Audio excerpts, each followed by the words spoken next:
History has been written and rewritten by the actions of individuals who dared challenge the social order, but sacrifice must be made for progress to occur. It is never easy, in the words of Dr. King, for the oppressed to demand freedoms from their oppressors. 1968, Mexico City. The world order was irrevocably changed as three men took a stand against the social injustices that permeated every aspect of their lives. Fate brought these individuals together, but it was their decision to act that made them legend. Tommie Smith, the poor farm boy from Texas who dreamed and worked towards bigger things. John Carlos, the Robin Hood of Harlem who stole food and clothing to help the destitute. And Peter Norman, the Australian who grew up disregarding race differences in a country that didn't. Tommie Smith was born to a poor family in Texas and a life imbued with segregation. At Central Union Elementary, he first discovered his love for the fresh wind and the touch of the victory tape. When he approached his father for permission to run at school, Smith received a grudging affirmation.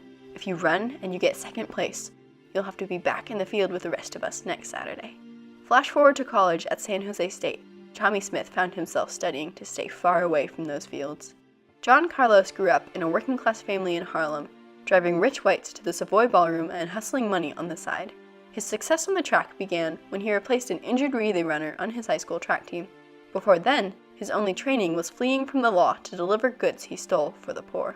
After high school, Carlos moved to East Texas State University, where he experienced real segregation for the first time. Peter Norman grew up in the suburbs of Melbourne, watching Australia's Aborigines fight for a place in society. Both parents were avid members of the Salvation Army, who taught their son to respect people, regardless of race, color, or background. There was a social injustice that I couldn't do anything about from where I was, but I certainly hated it, said Norman.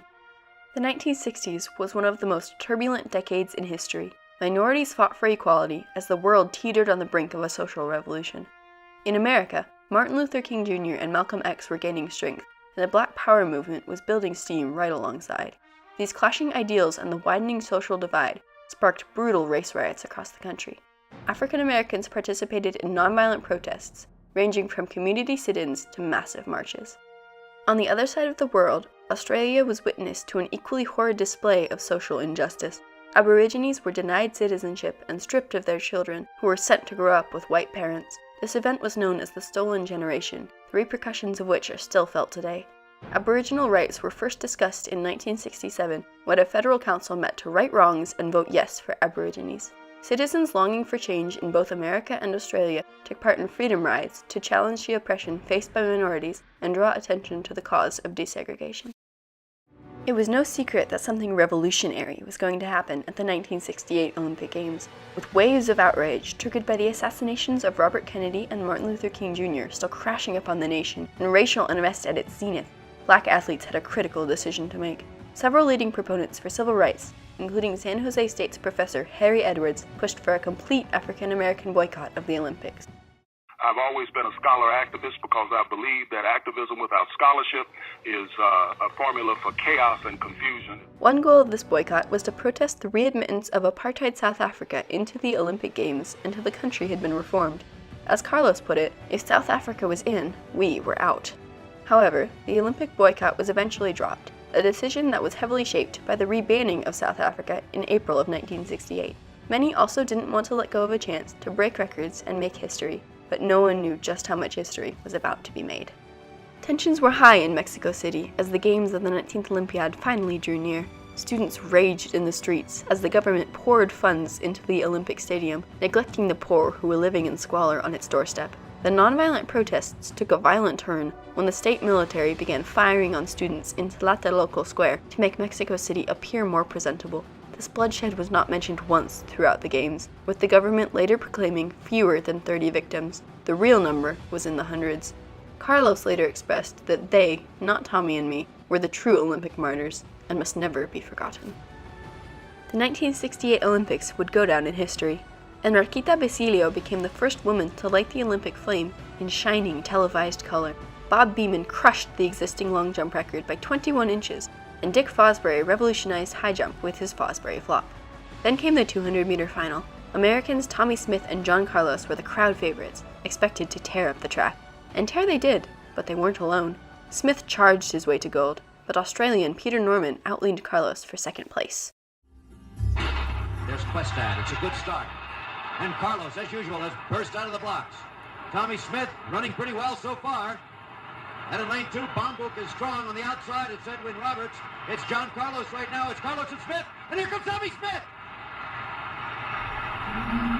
Smith has done it. 4 days into the games of the 19th Olympiad, and all was quiet. No demonstration for human rights had been carried out until Tommy Smith won gold in the men's 200-meter final, and events were set into motion.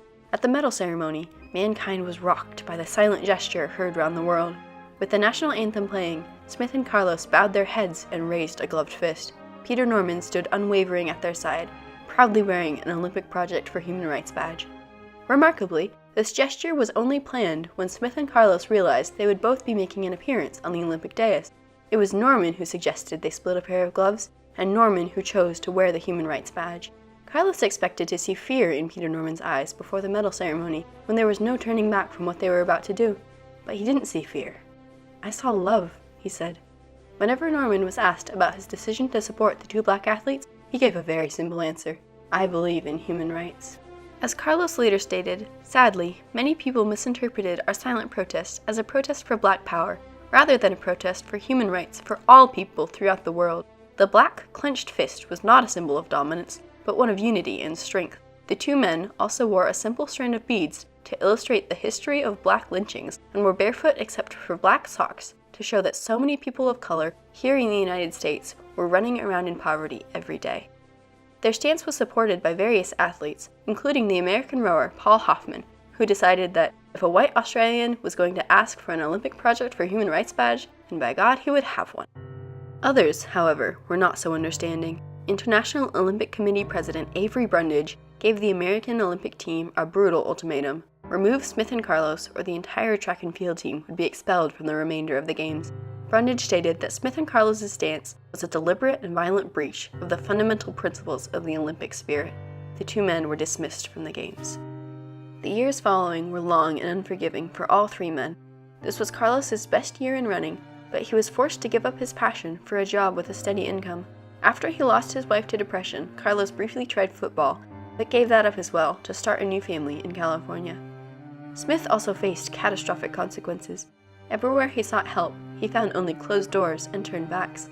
Like Carlos, he discovered a brief reprieve playing football, but was cut after 3 seasons.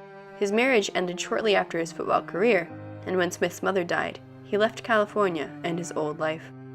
Meanwhile, Australia's fastest sprinter, who still holds their 200-meter record today, was never allowed to run in the Olympics again. Australia had turned against him. Carlos put it best when he said, "If we were getting beat up, Peter was facing an entire country and suffering alone." For many years, Norman had one chance to save himself, condemn his co-sprinters. Yet Norman never denounced the action of the two Americans. Instead, he always held that he was rather proud to be part of it.